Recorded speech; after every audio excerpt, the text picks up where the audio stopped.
Hi everyone, আসসালামু আলাইকুম। কি অবস্থা সবার? আশা করি সবাই ভালো আছো, সুস্থ আছো। তো এইচএসসি 25 বেসের যেহেতু তোমাদের অনেকের টেস্ট পরীক্ষা শেষ, এখন তোমরা অনেকে ওয়ান শট ক্লাস করবা, পাশাপাশি অনেকে হচ্ছে সিলেবাস কভার। তো আমি ভাইয়া তোমাদের সামনে হচ্ছে কি এইচএসসি 25-এর ওয়ান শট ক্লাস হচ্ছে আমাদের কি ফার্স্ট পেপার চ্যাপ্টার নাম্বার 10 অধ্যায় হচ্ছে যুগজীকরণ। আমরা ইনস্ট্রাক্টর হিসেবে আমি সুজন আছি তোমাদের সাথে, and Sujan Physics and Math Care professor. তার তোমার আগে কথা হচ্ছে, এটা হচ্ছে আমার YouTube channel Sujan Physics and Math Care, and হচ্ছে ম্যাথ কেয়ার। এই হচ্ছে আমাদের ইউটিউব চ্যানেল। এখানে তোমরা কি পেয়ে যাবা, যে এই যুগজীকরণের ওয়ান শট ক্লাসগুলো পেয়ে যাবে, বুঝছো? তো অবশ্যই তুমি চেষ্টা করবে ক্লাসগুলো সম্পূর্ণ করার। তো পাশাপাশি তোমরা এখান থেকে সিকিউগুলো সলভ করবে। তো চলো আমরা আজকে গুরুত্বপূর্ণ একটা থিওরি আলোচনা করবো, এখান থেকে একটা শর্টকাট শিখবো, বুঝতে পারছো? তো আমরা আগে হচ্ছে ক্ষেত্রফল, দুইটি বক্ররেখার ক্ষেত্রফল নির্ণয়ের সূত্রটা আগে আমরা একটু দেখবো। কি বলছে? দুটি বক্ররেখার ক্ষেত্রফল নির্ণয়ের সূত্র। দুটি বক্ররেখার ক্ষেত্রফল নির্ণয়, ক্ষেত্রফল নির্ণয়। ওকে, তাহলে দেখো দুইটা বক্ররেখার ক্ষেত্রফল ধরে নিই আমরা, একটা y1 একটা বক্ররেখা আছে, সেটা করে আমরা f of x একটা বক্ররেখা, আরেকটা বক্ররেখা ছিল তো y2, এটা সমান কত আমাদের f of x। এটা ধরো আমরা f1, এটা হচ্ছে f1, এটা হচ্ছে কত আমাদের f2x। তা এই দুইটা বক্ররেখা আছে, এই দুইটা বক্ররেখার দ্বারা আবদ্ধকৃত অংশের ক্ষেত্রফলটা বের করবে। ধরো আমরা x অক্ষের সাপেক্ষে একটা বক্ররেখা আছে, ধরো আমরা y1 বক্ররেখাটা, এইটুকু হচ্ছে আমাদের y1 বক্ররেখা, এই বক্ররেখাটা এটা হচ্ছে কত আমাদের y1 বক্ররেখা, এবং আরেকটা বক্ররেখা হচ্ছে কত আমাদের y2। এই যে দুইটা রেখা দ্বারা আবদ্ধকৃত এবং কি x অক্ষ বরাবর আবদ্ধকৃত অংশের ক্ষেত্রফলটা বের করতে, তার মানে দুইটা অক্ষ, তাহলে কোনটুকু ধরে নিতে পারি আমরা x সমান কত, x সমান a এবং x সমান কত b অংশ, এবং এই দুইটা বক্ররেখা দ্বারা আবদ্ধকৃত অংশের ক্ষেত্রফলটা বের করব। তাহলে এইটা দেখো x সমান a মানে কি y অক্ষের সমান্তরাল, তাহলে y অক্ষের সমান্তরাল এই যে এটা হচ্ছে কত আমাদের x সমান a, এবং আরেকটা কত x সমান কত b, তাহলে x সমান b। তাহলে এই যে দুইটা বক্ররেখা এবং x সমান a এবং x সমান b, এবং কত y1 এবং y2, এই বক্ররেখা দ্বারা আবদ্ধকৃত অংশের ক্ষেত্রফল কোনটুকু? এই অংশটুকু না, এই অংশটুকু না, তাই না?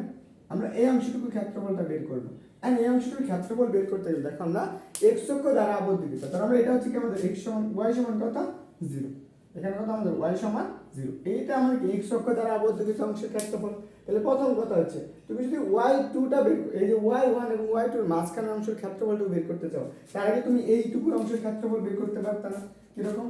যদি আমি এই বক্ররেখাটা চিন্তা করি, এটা ধরো আমরা y1 বক্ররেখা এবং x অক্ষ দ্বারা আবদ্ধকৃত, x সমান কত, এটা হচ্ছে আমাদের y1, আর এই x সমান কত a এবং x সমান কত b। তাহলে এই অংশটুকু ক্ষেত্রফলটা যদি তুমি বের করে ফেলতে পারো, তাহলে তুমি অনায়াসে কি করতে পারবা, পরবর্তী আবার y2 দ্বারা আবদ্ধকৃত অংশের ক্ষেত্রফলটুকু বের করতে পারবা, পরে আগেরটুকু মাইনাস পরেরটুকু। তাহলে দেখো আমরা এই অংশটুকু যদি ক্ষেত্রফলটা আমরা বের করতে চাই, তাহলে আমরা প্রথম অংশটুকুর ক্ষেত্রফল দেখো, যে y1 অংশ দ্বারা আবদ্ধকৃত এবং x অক্ষ দ্বারা আবদ্ধকৃত অংশের ক্ষেত্রফল। তো সেক্ষেত্রে ক্ষেত্রফলটা আমরা ধরে নিলাম যে হচ্ছে আমাদের এখানে বিন্দুগুলো যদি আমি একটু বসাই, বা আমরা এখানে বিন্দু দিতে পারি, যে হচ্ছে এটা আমাদের কত a, এটা হচ্ছে আমাদের b, এটা c, আর এটা হচ্ছে d, এটা আমাদের m, আর এটা হচ্ছে n। তাহলে প্রথম কাজ, এটা হচ্ছে আমাদের a বিন্দু, এটা হচ্ছে আমাদের b বিন্দু, এটা হচ্ছে n বিন্দু, এবং এটা হচ্ছে d বিন্দু। তাহলে আমরা কি কোন অংশটুকু ক্ষেত্রফল বের করব? a b n d, a b n d অংশের ক্ষেত্রফল। তাহলে দেখো এই অংশটুকুর ক্ষেত্রফল আমরা কিভাবে বের করতে পারি? তো ক্ষেত্রফল ইন্টিগ্রেশন, আমরা ইন্টিগ্রেশন করব, লিমিটটা নিব কোথায়? তাহলে d থেকে কত পর্যন্ত? তাহলে দেখো x a থেকে কত, আপার লিমিট কত, যেহেতু আমাদের a, এখানে হচ্ছে b, আপার লিমিট b আর লোয়ার লিমিট কত। এখন কথা হলো এটা কোন অক্ষ বরাবর আছে, কোন অক্ষের সাপেক্ষে নিতেছে, দেখো x অক্ষের সাপেক্ষে, তাহলে সেই ক্ষেত্রে আমাদের কত হবে y1 কত dx।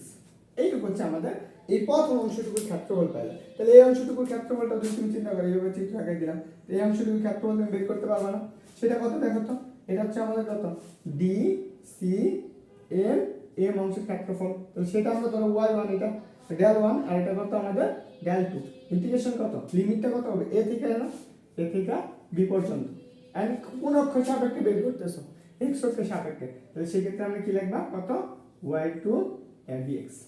তাহলে দেখো আমরা বের করব কোন অংশের ক্ষেত্রফল, এ বি সি ডি। তাহলে আমরা এ বি সি ডি অংশের ক্ষেত্রফলটা যখন বের করতে চাই, এই চিত্রটাকে আমরা মুছে দিচ্ছি। তাহলে কথা আমাদের ক্ষেত্রফল বের করব ত্রিভুজ এ বি সি ডি অংশের ক্ষেত্রফল। এইটুকু তোমার হচ্ছে বেসিক ধারণা লাগবে, তার জন্য আমি এইটুকু তোমাকে করাই দিচ্ছি। তাহলে দেখো এত অংশের ক্ষেত্রফলটা যদি তুমি বের করতে পারো, তাহলে কি দেখো তো, এই অংশটুকুর ক্ষেত্রফল থেকে এই অংশের ক্ষেত্রফল বাদ দিলে এইটুকু পাবা না। তাহলে আমরা কি টোটাল ক্ষেত্রফল আমরা যদি চিন্তা করো যে আমাদের কত ডেল 1 মাইনাসের কত ডেল 2। তাহলে দেখো তো ডেল 1 কত, ইন্টিগ্রেশন কত, আপার লিমিট হচ্ছে কত b আর লোয়ার লিমিট হচ্ছে কত a, y1 dx minus integration কত, তাহলে এখানে b এখানে a y2 dx। তাহলে আমরা দেখো এখান থেকে দুইটার কি পাওয়ার আছে, আমরা আলাদা করে লিখছি। তাহলে আমরা যদি একসাথে লিখে ফেলি তাহলে আমাদের কি হয়ে যাবে, কভার হয়ে যাবে। তাহলে দেখো আমরা যে ক্ষেত্রফলটা বের করব, তাহলে দ্যাট ইকুয়াল টু আমরা ইন্টিগ্রেশন কত, আপার লিমিট হচ্ছে b লোয়ার লিমিট হচ্ছে a। তাহলে এখান থেকে y1 মাইনাসের কত y2 dx। এটা হচ্ছে আমাদের একটা অক্ষে বা x অক্ষের সাপেক্ষে কি ক্ষেত্রফল বের করা। তাহলে x অক্ষের সাপেক্ষে আমরা ক্ষেত্রফলটা এভাবে বের করব, বুঝতে পারছো?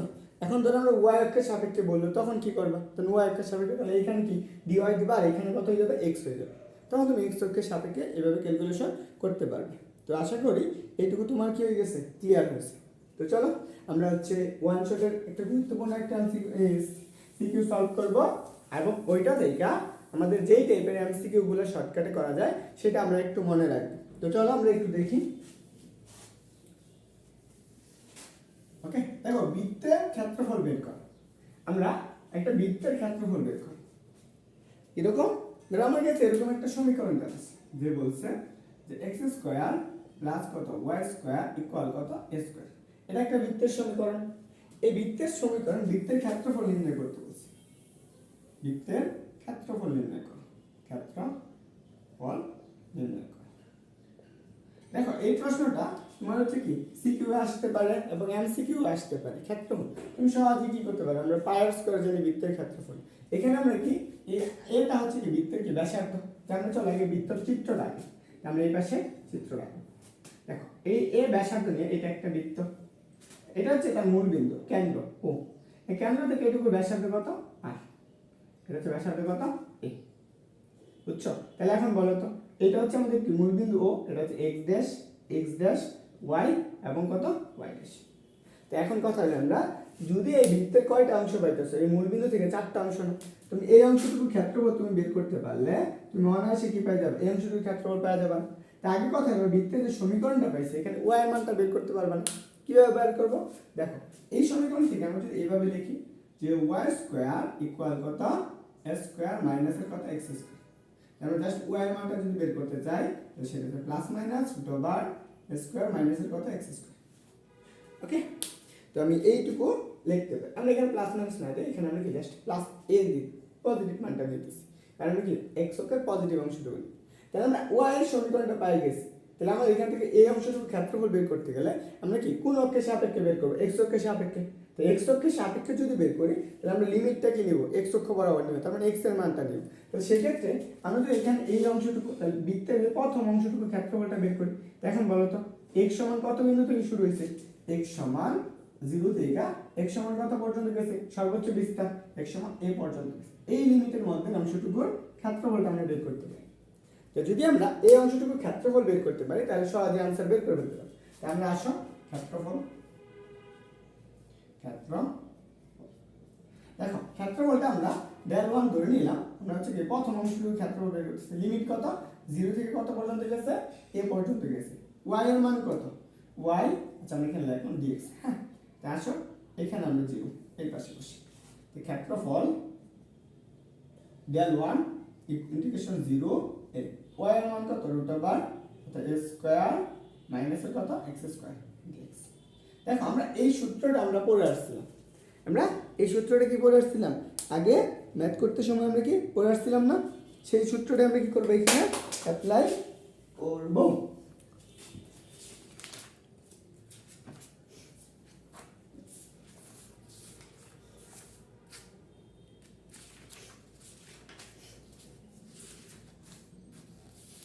চলো আমরা এই সূত্রটা এখানে অ্যাপ্লাই করি। এই সূত্রটা কি ছিল? আমরা এই সূত্রটা আমরা এখানে একটু লিখে নিচ্ছি। তুমি সূত্রটা একটু আবার লেখো, তাহলে তোমার কি থাকবে, মনে থাকবে। সূত্রটা কি ছিল? যদি ইন্টিগ্রেশন এ স্কয়ার মাইনাস এক্স স্কয়ার হয়, তাহলে এটা সূত্র ছিল dx হয়, এখানে dx। এই সূত্রটা আমরা এইভাবে লিখতে পারতাম। সেই সূত্রটা কি ছিল? সূত্রটা ছিল এরকম যে হচ্ছে আমাদের কত, x root over a square minus x square divided by কত 2 হচ্ছে প্লাস প্লাস আমাদের কত a square by 2 sin inverse x by a plus এর c। আমরা এই সূত্রটা এখানে অ্যাপ্লাই করতে পারি। দেখো এ তো ধ্রুবক x স্কয়ার আছে, তাহলে আমরা এখানে অ্যাপ্লাই করে ফেল। তাহলে চলো আমরা এই অংশটুকু যদি অ্যাপ্লাই করি, তাহলে আমরা কি পাবো, x রুট ওভার কত a স্কয়ার মাইনাস এর কত x স্কয়ার ডিভাইডেড বাই কত 2 plus a square by 2 sin inverse কত x বাই a। তাহলে আমরা লিমিট আছে, তাহলে আমরা লিমিটটা বসাও। লিমিট কত, 0 থেকে a পর্যন্ত। এতটুকু আমরা পাই। এখন কথা আমরা প্রথম অংশটুকু ক্ষেত্রফল বের করতে, তাহলে এইটুকু এখন মুছে দিই, এইটুকু তোমরা নোট করে দিও। হ্যাঁ চল, তাহলে দেখো তো আমরা যদি এখানে লিমিটটা বসাই দিই, তাহলে আমরা কি পাবো? প্রথম কি আপার limit minus lower limit, x যেখানে আছে সেখানে কি বসাবো, a বসাবো। তো এখানে a বসাও, তাহলে এখানে a বসালে কত হয়ে যাবে, 0 হয়ে যাবে। তাহলে দেখো তো আমরা এখানে আপার লিমিট বসাও, a রুট ওভার কত a স্কয়ার মাইনাস এর কত a স্কয়ার বাই 2, বুঝছো, প্লাস কত a square by 2 sin inverse কত sin ইনভার্স x বাই কত a ডিভাইডেড বাই a। তাহলে এটা আমরা পেলাম আপার লিমিটের মান। তাহলে মাইনাস লোয়ার লিমিট, তাহলে এখানে বসাও 0 বসাও x এর জায়গায়। তাহলে এখানে কি আসবে, এখানে আসবে যে হচ্ছে 0 root over a square minus এর কত 0 ডিভাইডেড বাই কত 2 plus a square by 2 sin inverse কত 0 বাই a, বুঝছো। এতটুকু আসো। দেখো আমরা কোনো কিছু 0 এর সাথে গুণ করলে মানে কি 0 হয়ে যাবে না, তাই এইটুকু কি হয়ে যাবে, আমাদের 0 হয়ে যাবে। আবার এইটুকু কি হয়ে যাবে, 0 হয়ে যাবে, এইটুকু থাকবে। তাহলে আমরা এখানে লেখো যে a square by 2 sin inverse কত 1 না, sin ইনভার্স 1 মাইনাস, দেখো তো এটাই কত sin ইনভার্স 0, sin ইনভার্স 0 এর মান কত 0 হয়ে যাবে। তো সেই ক্ষেত্রে আমরা লেখা দরকার, এইটুকু পাইতেছি। তাহলে আমরা আসো a square by 2 sin inverse 1, sin inverse 1 মানে কত, sin কত ডিগ্রি মান, 90 ডিগ্রি মান না। তাহলে এখানে এইভাবে লিখতে পারি, সেটা হচ্ছে কত a square by 2 into sin কত ডিগ্রি মান 1, 90 ডিগ্রি মান 1, তাহলে পাই বাই কত 2। তাহলে দেখো তো আমরা এইটুকু কত পাইতেছ, পাই a স্কয়ার বাই 4। এটা আমরা কোন অংশটুকু ক্ষেত্রফল পাইলাম, এই বৃত্তের প্রথম অংশটুকু। তাহলে দেখো আমরা এইখান থেকে এইটুকু ক্যালকুলেশন করলাম। তাহলে আমরা কি 0 থেকে, তাহলে লিমিটটা বসাই দিয়ে ক্যালকুলেশন করছি, সেটা হবে পাই a স্কয়ার বাই কত 4। তো এইটুকু আমাদের বৃত্তের কি প্রথম অংশের ক্ষেত্রফল বের করে ফেললাম। এখন আমাদের এই যে বৃত্তটা ছিল, বৃত্তটা কিরকম ছিল, এই ফুল একটা বৃত্ত ছিল, আমরা কি বের করছি কোন অংশ, প্রথম অংশের ক্ষেত্রফল। তাহলে যদি বৃত্তের সম্পূর্ণ অংশের ক্ষেত্রফলটা বের করতে চাই, তাহলে সেই ক্ষেত্রে সূত্রটা কি হবে সেটা আমরা একটু দেখো। তাহলে আমরা এইটা কয়টা খণ্ড বিশিষ্ট, 1 নম্বর খণ্ড, 2 নম্বর, 3 এবং 4, 4টা খণ্ড।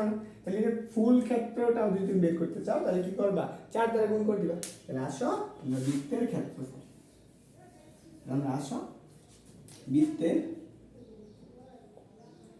ক্ষেত্রফল। দেখো বৃত্তের ক্ষেত্রফল আমরা কি সম্পূর্ণ বৃত্তের ক্ষেত্রফল বের করতে গেলে, তো সেই ক্ষেত্রে আমরা কত ডেল ধরলাম, ডেল ইকুয়াল টু তাহলে কত হচ্ছে 4 ইনটু কত ডেল 1। তাহলে আমরা 4 লেখো, ডেল 1 কত পাইছো, পাই a স্কয়ার বাই 4। একটা কেটে দাও, তাহলে আমরা কত পাইছো, পাই a স্কয়ার। এটা হচ্ছে আমাদের একটা বৃত্তের ক্ষেত্রফল। ওকে, তো আশা করি এইটা তোমার ক্লিয়ার হয়েছে। তো যদি এইটুকু তোমার ক্লিয়ার হয়, যে চলো আমরা একটা শর্টকাট একটা 2-3টা এমসিকিউ করে ফেলবো এবং ম্যাথমেটিক্যালি এই আগের মতো করে ক্যালকুলেশন করবো। আমি জাস্ট এমসিকিউ এর জন্য এইটুকু টিপস বলতেছি, যদি আমি এগুলো সমাধান করে দিব। তো চলো আমরা একটু দেখি যে এরকম একটা প্রশ্ন বলছে, যে এরকম বলা হয়েছে যে আমাদের কি x square plus y square equal to 4 বৃত্তের ক্ষেত্রফল বের করতে বলছে, বৃত্তের ক্ষেত্রফল। দেখো তো এখন কথা হলো এই সমীকরণটা a স্কয়ার a কত বলো তো, এখানে যদি তুমি a স্কয়ার প্লাস কত y স্কয়ার ইকুয়াল টু কত 2 স্কয়ার না, তাহলে দেখো 2 স্কয়ার এতটুকু পাইতেছো। তাহলে বৃত্তের আমাদের ক্ষেত্রফল বের করব। তাহলে আমরা ক্ষেত্রফলটা কি, ক্ষেত্রফল, তাহলে বলো তো ক্ষেত্রফল আসতেছে ওই সূত্র কি বলছো, পাই স্কোয়ার। তাহলে আমরা দেখো পাই স্কোয়ার মানে কত, পাই লিখলাম, এর মান কত 2, তাহলে 2 এর উপর স্কোয়ার, তাহলে কত আসতেছে 4 পাই। এটা হচ্ছে আমাদের একটা বৃত্তের, এই বৃত্তের ক্ষেত্রফল পাইলে। আমরা আরেকটা সঙ্গে আনসার আছে, আরেকটা বইয়ের ম্যাথ আছে দেখো, এবং এটা সবগুলো অক্ষরপত্র বইয়ের ম্যাথ। তো এরকম বলছে যে x square plus y square equal to 16 আবর্তিত অংশের ক্ষেত্রফল বের করতে হবে। তার মানে কি, এখানে আমরা কত, এ স্কোয়ার মানে কত 16 না, এ স্কোয়ার মানে 16, তাহলে এখানে লেখো 16 পাই, ক্ষেত্রফল ইকুয়াল কত বাবা 16 পাই। একদম সহজ একটা এমসিকিউ। এখন ধরো আমরা বৃত্তের কি প্রথম 1/4 কি বলছে, প্রথম চতুর্ভাগের অংশের ক্ষেত্রফল বের করতে বলছে। আমরা এই বৃত্তটার, এই যে বৃত্তটার প্রথম চতুর্ভাগের ক্ষেত্রফল বের করব। আমাদের এরকম প্রশ্ন করলো যে বৃত্তের প্রথম চতুর্ভাগের অংশের ক্ষেত্রফল বের করো, তাহলে বৃত্তের প্রথম চতুর্ভাগের অংশের ক্ষেত্রফল বের করো। দেখো অংশের ক্ষেত্রফল আমরা একটু আগে এটা ম্যাথমেটিক্যালি প্রমাণ করে আসছি। তারপর আমরা চলো, আমরা বৃত্তের কতটুকু অংশ আছে আমরা জানি 1/4 অংশ, তাহলে 1/4 ইনটু কত, পাই আর স্কয়ার না, পাই স্কয়ার, এইটুকু আমরা একটা অংশের জন্য ক্ষেত্রফল পাবো। তাহলে দেখো আমরা 1/4 রাখলাম ইনটু পাই এর মান কত, পাই এই যে এর মান কত পেয়েছো, স্কয়ার মান কত 16 না, তাহলে 16, এখানে কাটাকাটি করো, তাহলে কত পাবা 4 পাবা না, তাহলে আমরা কত পাইতেছো 4 পাই, 4 পাই। এটা হচ্ছে আমরা বৃত্তের এক অংশের ক্ষেত্রফল। এখন যদি বলা হয় বৃত্তের দ্বিতীয় অংশের ক্ষেত্রফল কত, মানে 2/1 অংশের ক্ষেত্রফল কত, বা এরকম কিছু বলতে পারে না, তখন তুমি কি করবা, এই সূত্রটা দিয়ে অ্যাপ্লাই করে দিবা। বুঝছো? আশা করি এইটুকু তোমার ক্লিয়ার হয়েছে। এখন আসো আমরা আরেকটু জিনিস নিয়ে আলোচনা করি। এইটুকু আশা করি ক্লিয়ার হয়েছে। তো এইটুকু কেমন বুঝছো একটু কমেন্ট করে জানিও। তো সবাই ভালো থাকো, সবার জন্য শুভকামনা রইল। আসসালামু আলাইকুম। আরেকটা কথা, ইউটিউব চ্যানেল থেকে সাবস্ক্রাইব করে দিও, পেজ থেকে ফলো করে দিও।